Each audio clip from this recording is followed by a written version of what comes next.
There are three things everyone seems to talk about every time they release a new Mission Impossible movie: the stunts, Tom Cruise, and how Tom Cruise does most of his own stunts.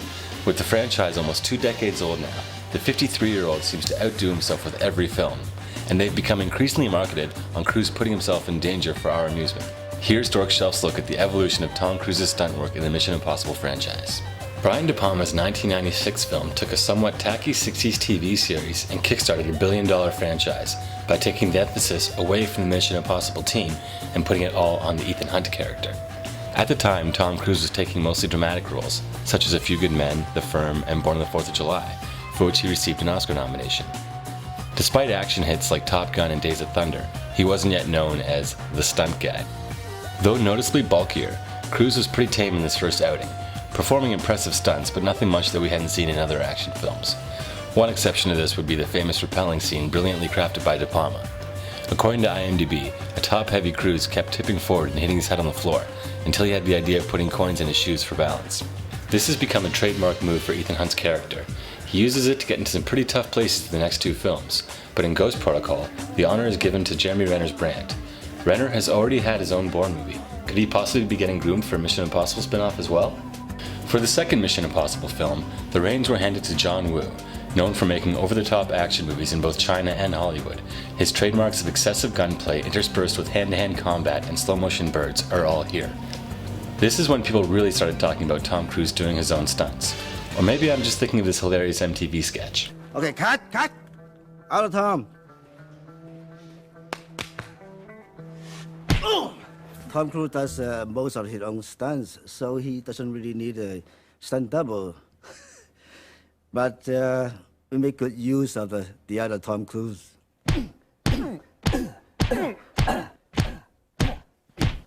Harder.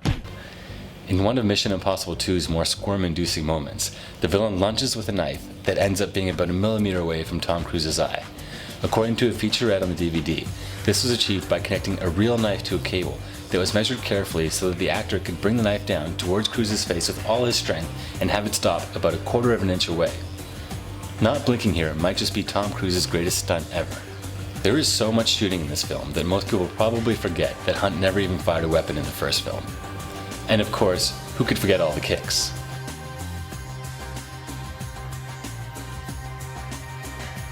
You know what? I think we have too many kicks in the movie, Tom. I mean, I never say to Woo's face, but I think you got, like how many times can we look at you kicking a guy and then getting kicked in the face? You know what? Kick.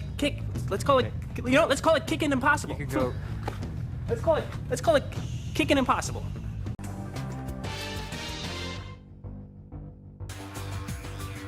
Joe Carnahan, who had his debut film Narc distributed by Tom Cruise's company, had been developing Mission Impossible 3 for several years before departing due to creative differences.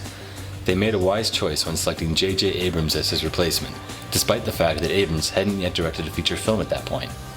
The stunts are again impressive, with this one probably taking the cake. Cruise did crack a few ribs on set when he turned his upper torso too quick, proving that Tom Cruise is literally the only thing that can hurt Tom Cruise.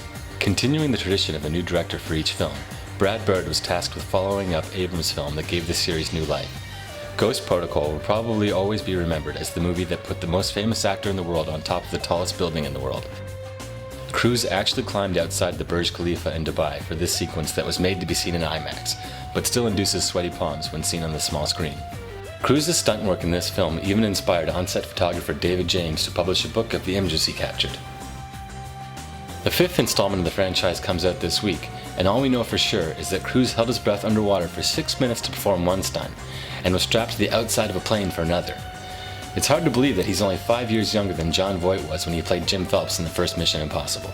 It's already been announced that they will soon begin work on Mission Impossible 6. At this rate, it looks like Tom Cruise is going to make at least 10 of these or die trying.